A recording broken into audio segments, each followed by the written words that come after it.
नमस्कार, मैं Komal Singh. Expose news channel में आपका स्वागत है। एक तरफ कोरोना, दूसरी ओर महंगाई की मार। चुनाव आते ही कहां चला जाता है कोरोना।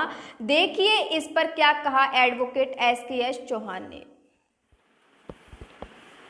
नमस्कार, मैं कुलदीप तिवारी। एक्सपोज न्यूज़ में एक बार फिर आपका स्वागत है। आज हमारे साथ वरिष्ठ एडवोकेट SKS चौहान जी जुड़े हुए हैं। उनसे जानते हैं, कुछ जानकारी लेते हैं कोरोना से संबंधित, दूसरी बढ़ती महंगाई को लेके इनका क्या कहना है, आखिर क्या राय रखते हैं अपनी इस चीज़ को लेके। कोरोना को लेकर सर आप अपनी क्या राय रखते हैं। कोरोना अचानक दूसरी लहर आ गई और उस लहर में बढ़ती महंगाई, पेट्रोल डीजल के बढ़ते दाम, क्या कहना चाहेंगे आप। देखिए, जहाँ तक प्रश्न कोरोना की दूसरी लहर का है, मैं पहली लहर से शुरू करूँगा जी। पहली लहर में ही लापरवाही के कारण लापरवाही हुई। फरवरी में कोरोना के केसेस शुरू हुए, लेकिन कोई भी कदम उठाने की जगह पे ध्यान इस पे रहा कि मध्य प्रदेश की सरकार गिरा दी जाए, मध्य प्रदेश में बीजेपी की सरकार बन जाए। जब तक बीजेपी की सरकार नहीं बन गई तब तक कोई कदम नहीं उठाया गया। तब तक स्थिति इतनी ख़राब हो चुकी थी कि पूरे देश में लॉकडाउन लगाना पड़ा। उसके बाद, उस लॉकडाउन के बाद देश की अर्थव्यवस्था इतनी चरमरा गई, लाखों लोगों की नौकरियां चली गई, हज़ारों लोगों की मौत हो गई। उसके बाद धीरे धीरे जाकर कोरोना पे कंट्रोल हुआ। अब जाके जो दूसरी लहर जिसकी बात कर रहे हैं, मेरे को एक बहुत आश्चर्य होता है कि रातों रात दूसरी लहर कैसे आ गई, जबकि एकदम कोरोना नियंत्रित हो चुका था। बहुत कम केस निकल रहे थे, महाराष्ट्र को छोड़ दें अगर तो बहुत कम केस निकल रहे थे, लेकिन रातों रात एकदम कोरोना की लहर फैल गई। इसका कारण विचार करना पड़ेगा। एकदम पेट्रोल की कीमतें शतक पार कर गईं, डीजल की कीमतें बढ़ गईं, देश में चारों तरफ हल्ला मच गया, महंगाई की वजह से लोग चिल्लाने लगे। तो कोई भी सरकार, किसी पार्टी को, उसका ये रहता है कि जो ज्वलंत समस्या है उसको दबाने के लिए नई समस्या खड़ी कर दो, जिससे उन समस्याओं को लोग भूलकर नई समस्या पे बात करने लगे। लोग कोरोना का वैक्सीन भी नहीं लगवा रहे थे, 32% 33% का टर्नआउट था। तो रातों रात कोरोना की लहर आ गई कि जिससे लोग महंगाई पे बात करना बंद कर दिए हैं। अब पेट्रोल पे कोई बात नहीं कर रहा है और वैक्सीन की बात होने लगी। तो इस तरह से बढ़ती महंगाई, बढ़ती बेरोजगारी, इस पर कोई बात क्यों नहीं करना चाहता आखिर। और पिछले कई सालों में जो नहीं हुआ वो अब देखने को मिल रहा है। जनता भी चुपचाप चुप्पी साधे हुए, कोई कुछ क्यों नहीं बोलना चाह रहा। देखिए, यहाँ पर मैं आपको एक प्रिंसिपल बताना चाहूँगा। मैं किसी का कंपेयर नहीं कर रहा हूँ किसी को। हिटलर ने कहा था कि जनता को इतना ज़्यादा त्रस्त कर दो कि वो जीवित रहने को ही विकास मान ले, कि वो हम जिंदा हैं इसका मतलब विकास हो रहा है। आज हम उन्हीं स्थितियों के दौर से गुजर रहे हैं कि लोकतंत्र की हालत आप देखें क्या हो रही है। आप बोल नहीं सकते, अगर आपने किसी व्यक्ति के खिलाफ बोल दिया तो आप देशद्रोही हो गए। अगर आपने कोई जन समस्या उठा दी तो आप देशद्रोही हो गए। अब तो ठीक है, पाकिस्तान से साहब ने रिश्ते सुधारना शुरू कर दिया, नहीं तो बात बात पे लोगों को पाकिस्तान भेज दो, पाकिस्तान चले जाओ, ये हो रहा था। तो ये हमारे मुंह पे ताला लगाने की एक प्रक्रिया चल रही है। त्रस्त सभी है बेरोजगारी से, महंगाई से, बोलना सभी चाहते हैं, लेकिन आज हर आदमी भयभीत है। कोई भी अपने पे देशद्रोही का तमगा नहीं लगाना चाहता है। एक तरफ तो सरकार बोलती है कि हम रोजगार देंगे, रोजगार कहाँ मिल रहे हैं। दूसरी तरफ कभी पकोड़े तलवा देती है, कभी कहीं कुछ नए नए अवसर देने के भरपूर प्रयास करती है, लेकिन वो प्रयास असफल होते हैं। केवल पकोड़े ही तलना एक रोजगार रह गया है लोगों के लिए, बाकी तो कुछ नहीं। और दूसरा, कोरोना के आने से एक साल लॉकडाउन रहा। अब उस लॉकडाउन में लोग बाग, जो गरीब तबके के लोग थे, उन लोगों के रोजगार छिन गए।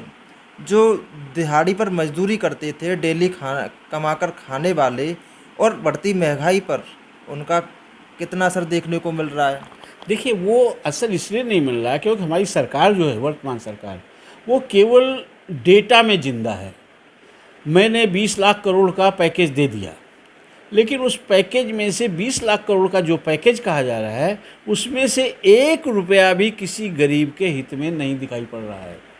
20 लाख करोड़ का पैकेज अगर आप देखेंगे तो 13 लाख करोड़ बैंकों की पूंजी बढ़ी, तो सरकार ने मान लिया कि बैंक 13 लाख करोड़ का लोन देंगे, तो उन्होंने 13 लाख करोड़ उस पैकेज में जोड़ लिया।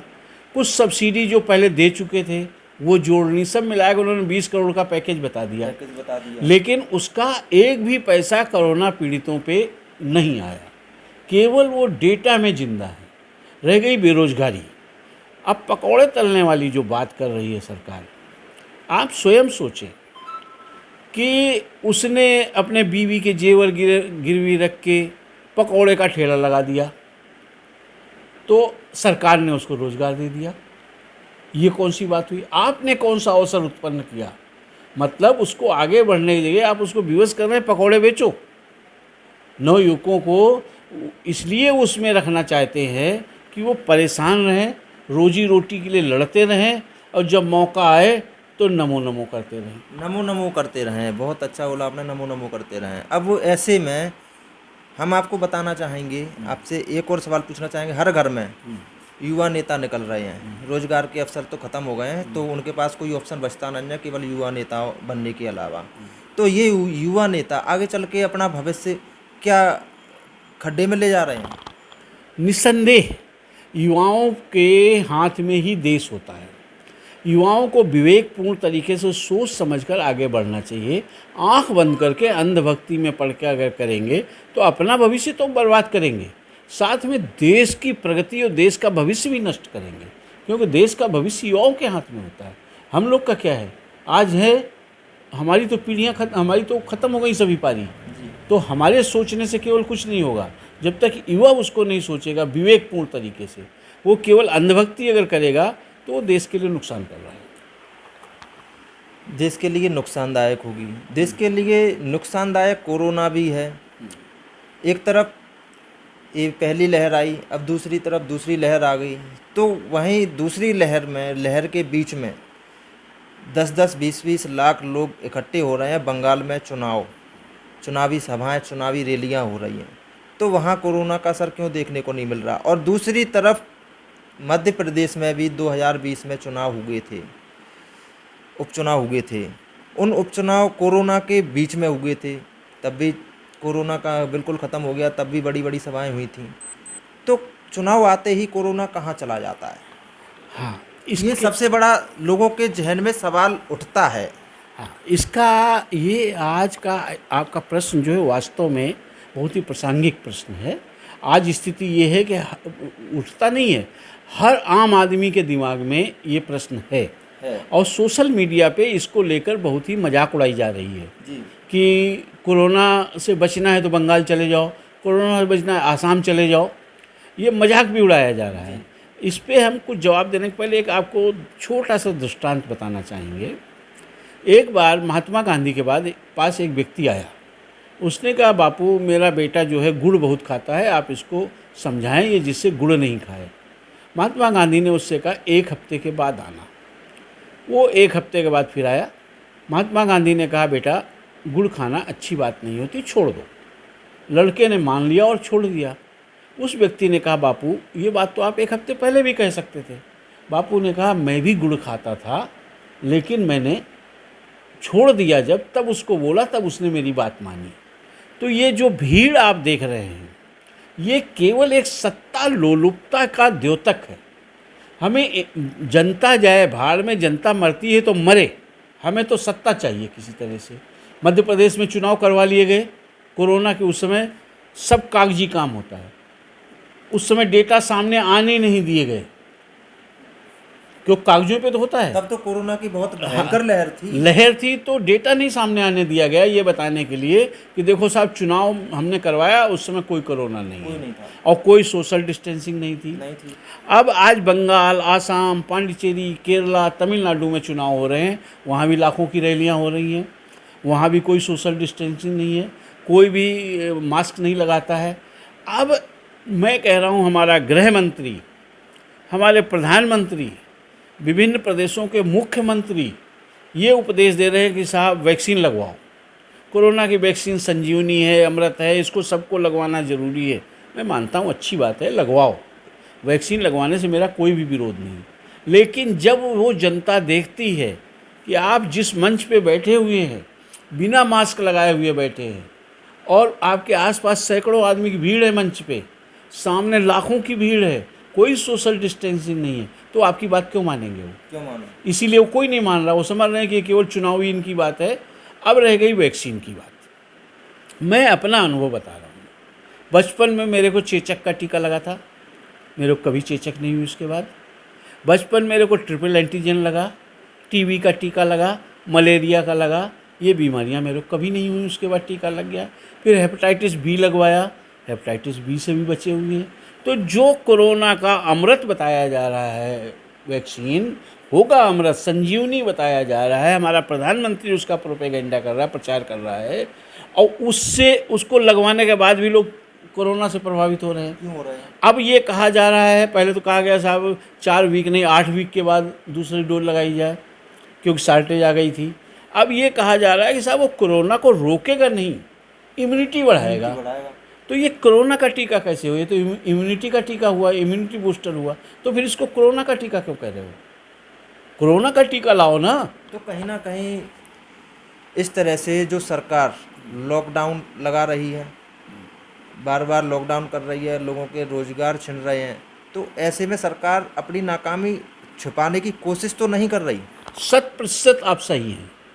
केवल नाकामी छुपाने के लिए हो रही। यस, 100% आप सही हैं। मैंने पहले भी बताया कि कोई समस्या अगर आपके सामने है और आप उसका हल नहीं करना चाहते हैं, नहीं कर पा रहे हैं, तो उससे बड़ी समस्या खड़ी कर दो। लोग उस समस्या को भूल जाएंगे, बड़ी समस्या का याद करने लगेंगे। आज ये सरकार की नाकामी ही है कि वो बेरोजगारी पे कंट्रोल नहीं कर रहे हैं, अर्थव्यवस्था नीचे जा रही है, महंगाई बढ़ रही है, पूंजीपति और बड़े पैसे वाले होते जा रहे हैं। जो कुछ भी माल है इनफ्लो पूंजीपतियों की तरफ हो रहा है, लोगों में आलोचना हो रही है, चुनाव होने हैं, तो उससे बड़ी समस्या खड़ी कर दो। जी बहुत खड़ी बहुत कर दी। जी बहुत बहुत धन्यवाद चौहान साहब, आपने बहुत अच्छी बात कही। और जो बढ़ती महंगाई, बढ़ती बेरोजगारी और जिस तरह से देश को किस ओर ढकेला जा रहा है, आप सभी जानते हैं। किस तरह से लोगों के जीवन यापन हो रहे हैं, जो गरीब तबके के लोग हैं, जो डेली अपना कमा रहे हैं, डेली खा रहे हैं, उन पर क्या असर पड़ने वाला है आप स्वयं जानते हैं, क्योंकि आप भी मध्यम वर्गीय परिवार से हैं और गरीब तबके के लोग हैं। तो कहीं ना कहीं इस तरह से जो डराया जा रहा है सरकार के द्वारा, वो सरासर गलत है। लोगों के रोज़गार छीने जा रहे हैं, लोगों की नौकरियां जा रही हैं। आखिर लोग अपना काम नहीं करेंगे तो खाएंगे क्या? नमस्कार।